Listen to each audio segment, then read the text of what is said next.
Good morning mga kalapatids. For today's video, tatalakayin natin na tungkol kay Mr. GPS. Siya ay isang Taiwan bird na may GPS. Pe-prepare natin siya for breeding kasi gusto natin may laro yung anak niya para sa darating na summer race.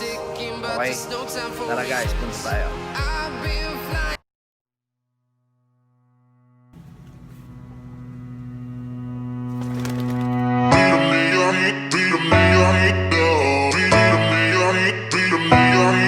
Okay, good morning kalapatids. Andito tayo sa loob ko.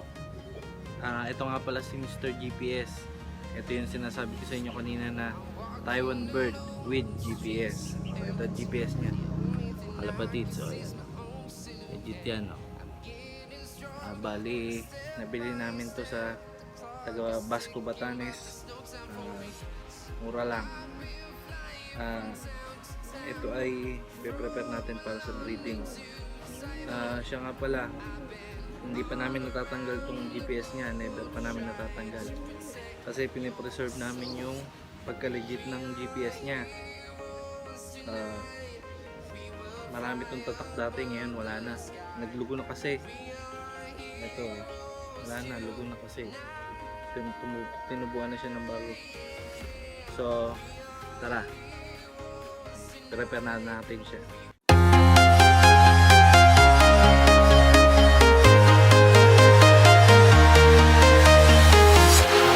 Walking alone, the streets are empty. So ayan mga kalapatids, okay na siya. Hintayin lang natin matuyo, tapos subukan na natin ng mga vitamins na kailangan niya. Okay.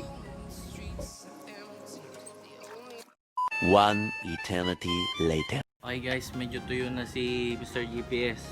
Pwede na natin siya subukan ito. Calcium saka multivitamins for 1 week. Kasi na-flashing na natin siya. Subukan na natin. Okay.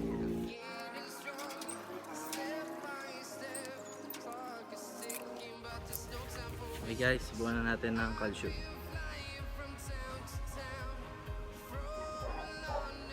Saka multivitamin.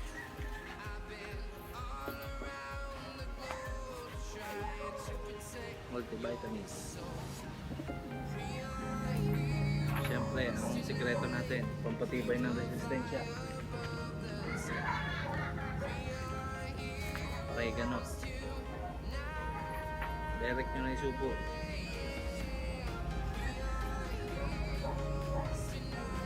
Maliit lang yung kakasya lang sa bibig niya. Okay guys, sa susunod, ipakita ko naman sa inyo paano ko siya isasalang. Sa ngayon guys, hanggang dito muna tayo.